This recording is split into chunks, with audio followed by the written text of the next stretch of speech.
Good morning, YouTubers. It is Tuesday, April 20th, 2024. My name's John Gilkison, Aero Stealth, and this morning I wanted to show you our new heat pump water heater and our new photovoltaic solar array that's been installed. We used to have 5.1 kilowatt system since the year 2012, and we just had an addition installed, which is a 4.8 kilowatt system, which brings the total up to 9.9 or nearly 10 kilowatts. I'm trying to tighten my camera fittings here. That we're good. Okay, so off we go. I'm going to have to do some walking around here, so I'm sorry if I make you dizzy or anything. But right here, let's get some light on it here. Here's our water heater. It's installed in a utility closet with our furnace, and it's also our central air conditioner, hence all the ductwork there. And there's the fresh air ductwork right behind it for combustion, and also it's a supply air for the water heater here. Now this water heater is 120 volts. So now there's one job that remains yet to do. This is the hot water out supply. We've insulated it. And this is a condensate drain, which is going to have to get moved a little bit, because what we need to do is this output right here. There's a fan in here, and it's when it's heating water, it's blowing cold air. It's like an air conditioner in reverse. In other words, instead of taking exhausting hot air to the outside like an air conditioner does, it puts that hot air into or that heat into heating the water, and so it blows cold air. So essentially right now I'm air conditioning my house in the middle of the winter. Fortunately I'm not doing it very much, but it's a problem that needs to be addressed. And so what we're going to do is we're going to attach a plenum right here that's going to give us a sideways aperture to shoot air out, and then we're going to go down through the floor down there, because there's a joist on either side here, and so we're going to cut through the floor and just put that cold air in the crawl space below the house. This is why this pipe needs to be moved back a little bit, and that's it. The water heater I took out was a propane. It was leaking. It was seeping, not leaking, but we ended up with a little damage to the flooring. It got underneath the flooring in front of the closet, so we had to take up some flooring here. And we're drying it out now. We're probably going to reinstall it. But the old water heater, excuse me, puppy. This is our puppy. The old water heater was rated to cost about $500 a year to operate. This one's in the $100 range, so it's got a coefficient of performance of over 4. So, when you consider the fact that we're on solar, and at night, for 8 hours a night, my effective rate with El Paso Electric's only 4.7 cents a kilowatt hour, because I have what's called a whole house rider for charging an electric car. So anytime this water heater runs between midnight and 8 a.m., it's costing less than 5 cents a kilowatt hour. And then during the daytime, I'm producing, with my new solar panels, I'm producing 120% of my power needs. So I've added about, well, it says 802 kilowatt hours a year was what they rated it at. So I've added about 60 or 70 kilowatt hours a month, maybe. Now, I don't think it's that much, because we're only a 3-person household, and I think our propane bills were more in the neighborhood of $300 a year.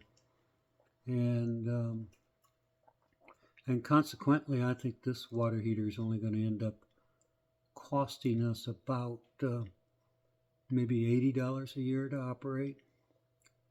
And so you divide that by 12, about $7 worth of electricity a month, maybe. That's if you paid for it straight up. So it remains to be seen. We're going to start a new billing cycle today, because they're going to come out and read the meter. And I went out when this water heater was installed and took a propane tank reading. We were at 202 gallons.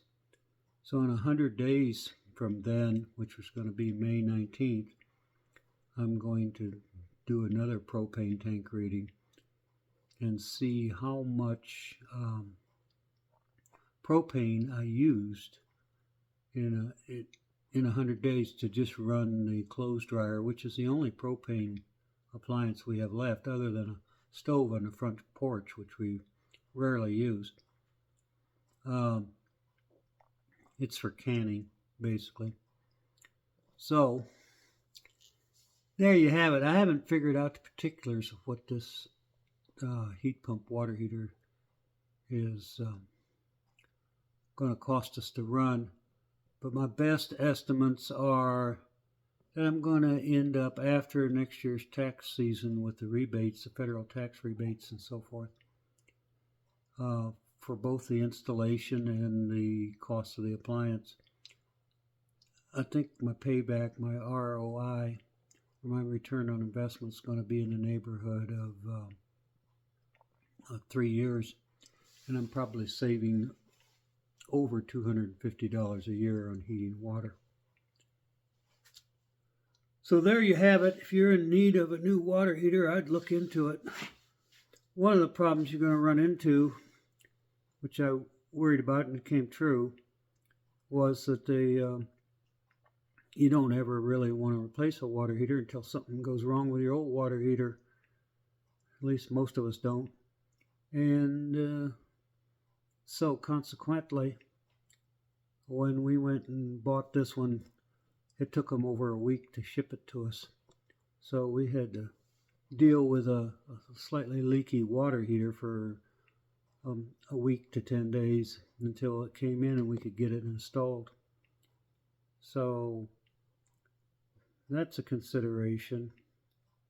And I think this is what backs a lot of people into a corner, and they end up replacing a water heater with just another version of what they had that they can get off the shelf.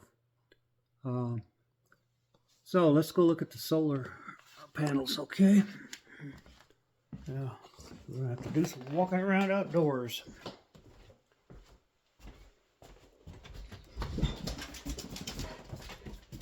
Doggo wants to go.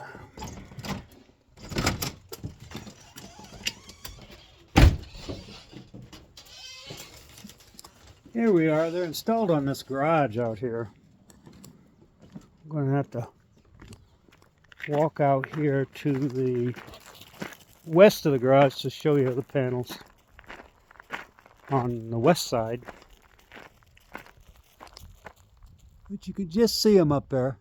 There's 6 of them. They're 400 watts each on the west side.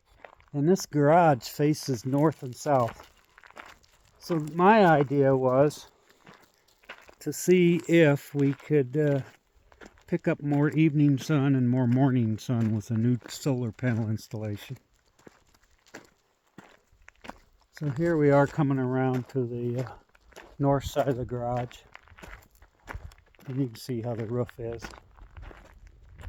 And also having this solar done necessitated a new power pole to be installed with a 200 amp service, which I was really happy to see that kind of upgrade being done. It's been needing to be done for a long time, and I was happy to see it. So I'm going to walk out here a ways. Just over the tractor there, you can see the panels. There we are. And so there's 6 on this side also. And here's the conduit that brings the power down off the garage. And in here is going to be like a digital envoy, they call it, system to track my usage and everything. Now, right now you can see this. You see this panel, see the arrow there? Let's see if we're showing it. There's an arrow pointing to this way. It comes up every once in a while. There it goes. That means that right now we're exporting power to El Paso Electric.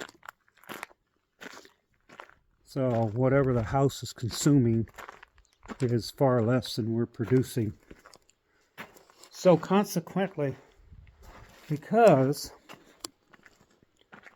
the installers had to dig a trench from that pole there underground to get to the panel installation, you know, for the electrical conduit and everything, I went ahead and I dug a trench in the garage, coming underneath the garage right there, and going straight over and terminating in this junction box right here.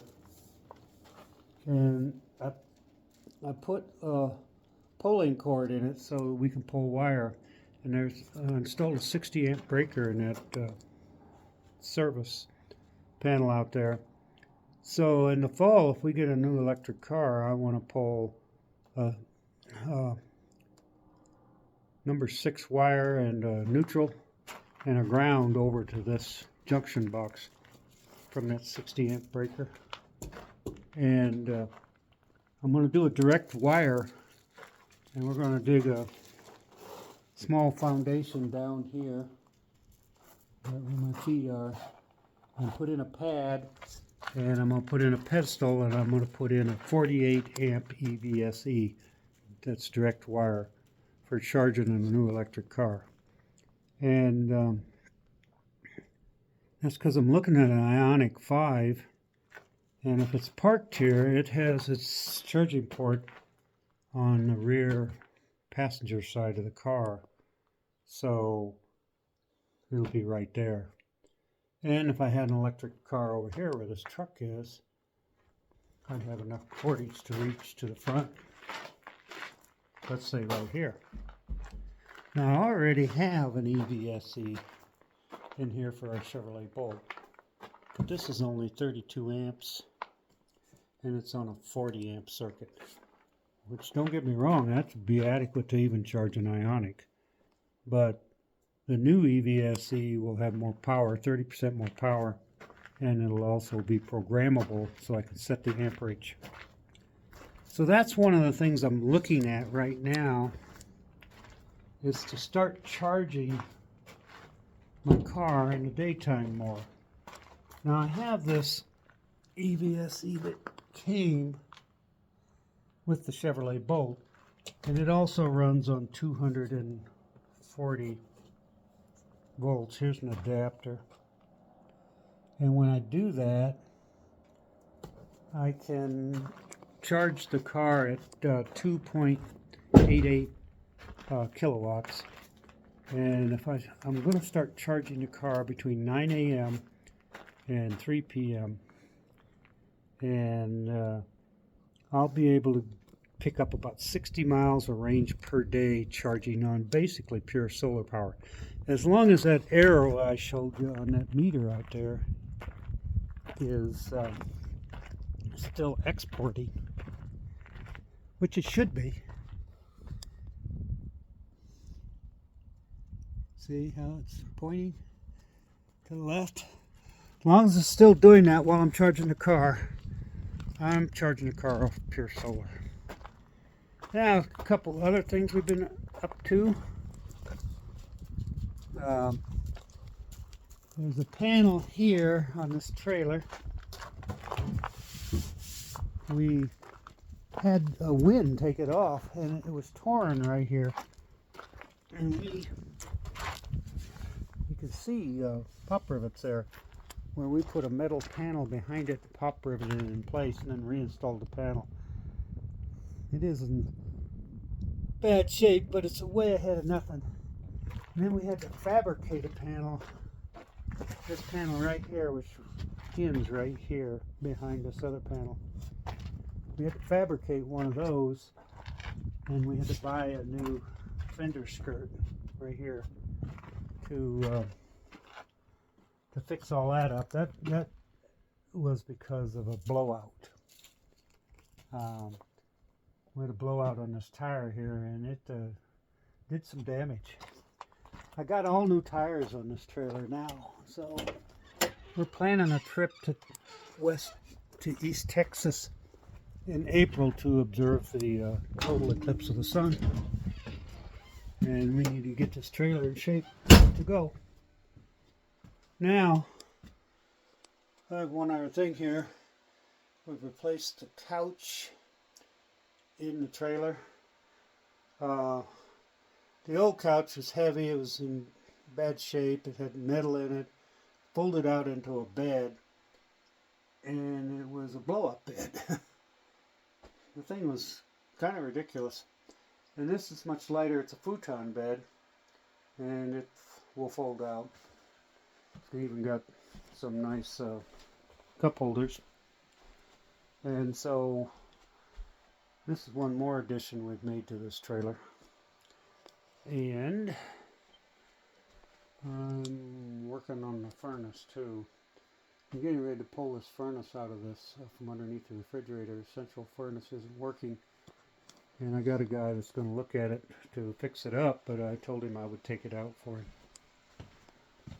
So that's all I got for you today. I think that our efforts at carbon emissions reductions are really paying off. The one thing we're left with, of course, is the Ford pickup truck you've seen in the garage. And I think we're around 4.2 tons of carbon emissions per year. And out of that, that truck may account for 3.8 of them. Anyway, we're somewhere in the neighborhood of a 75% reduction in carbon emissions. So that's a pretty good goal. Pretty good achievement, I think. And this is how it's done. Solar, drive electric, switch over to electric appliances, efficient ones, like the water heater I just showed you, and we also bought an induction stove and for cooking, which has reduced our propane use. So essentially, even though we still have our propane tank, it's probably going to be down to less than 100 gallons a year or something in that neighborhood. So there you have it. Sorry I haven't been posting any videos recently very much, and part of the reason for that, as you can see, we've been a little busy. This is the one thing they have left to do. There needs to be a junction box installed in here, and for right now they had to order it, so they had to put a 5-gallon bucket over it. As soon as they get this junction box installed, we'll cover this hole back up. So Happy camping, everybody. Take care. It's good to see you all again. Bye-bye.